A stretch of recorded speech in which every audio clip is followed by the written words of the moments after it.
亲爱的弟兄姐妹平安，我们今天要来读马可福音第9章2到13节，安静时刻。第3节这样说：他的衣服变成洁白光亮，世上没有人能够把布漂得那么洁白。耶稣带着彼得、雅各和约翰，悄悄地来到一座高山，在他们的面前，耶稣形状变了，衣服变得洁白，世上没有人能够把衣服漂得那么白。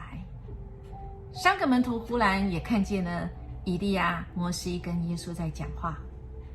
彼得对耶稣说：老师，我们在这里真好让我们搭3座帐篷，一座给你，一座给摩西，一个给以利亚。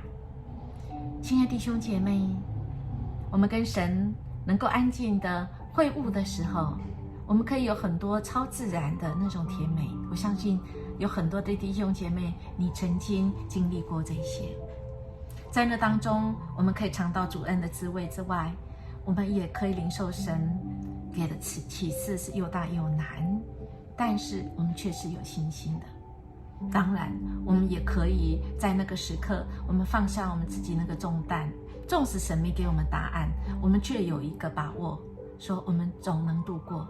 我们有一个把握说，主你知道，我们就交给你。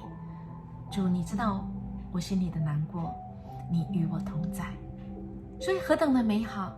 但是我们的主不是要我们就在那个山上，而是要我们来跟随。因为接下来有一片云，云里面有声音说，这是我亲爱的儿子，你们要听从他。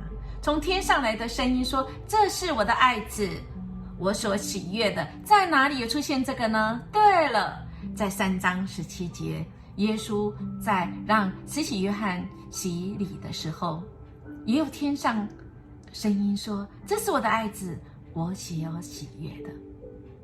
当这些门徒这个张望的时候，怎么这个摩西跟以利亚不见，只剩下耶稣跟他们一起？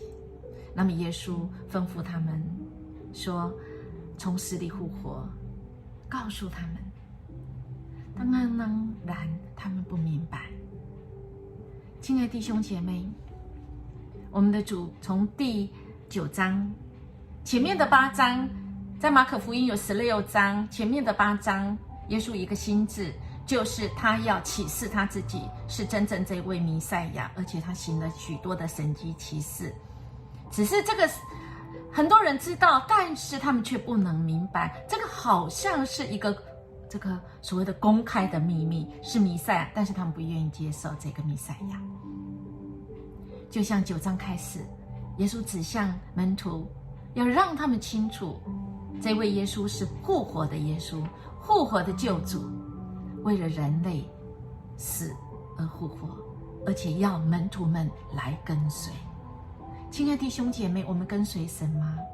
当然不容易，但是我们的神爱我们，他会呼召我们，而且给我们机会，就像他只邀请彼得、雅各跟约翰，让我们有一个亲密安静的时刻，使我们领受神的爱，够用的喜乐跟力量跟盼望，我们就跟随神，跟神一起上十字架，我们一起跟神来复活，一起走这荣耀的路。不容易，但是主应许要与我们同在。我们预备好了吗？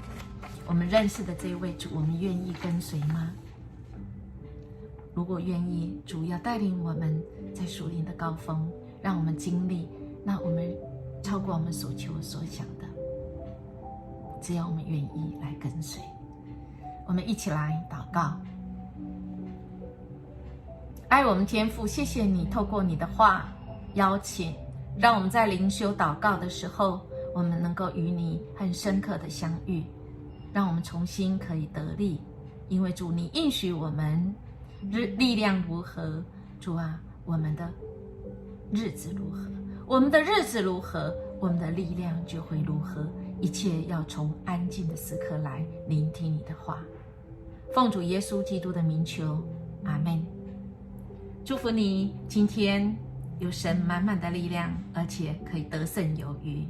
我们明天见。